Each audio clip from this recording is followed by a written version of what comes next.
La Rosa em pregunta com ho hem de fer per posar mesures que frenin l'atur. Jo crec que en aquest sentit és molt important, primer, no només garantir que no s'incrementarà l'atur, per exemple, no pot ser que hi hagi empreses que tanquin tenint beneficis i que deixin a milers, milions de persones sense feina, però al mateix temps s'ha de generar ocupació.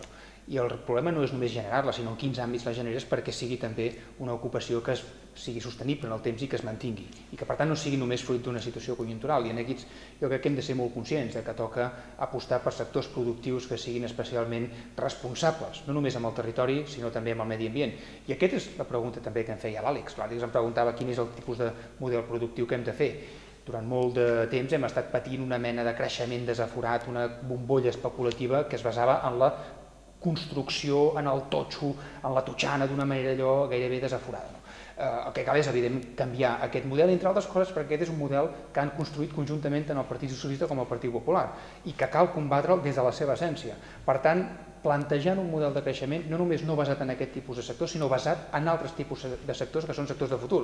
Energies renovables, per exemple, protecció i defensa del medi ambient, per exemple, des d'un punt de vista molt general, generant economia productiva en el manteniment d'aquests llocs de treball que són no només no destructors, sinó generadors de benestar.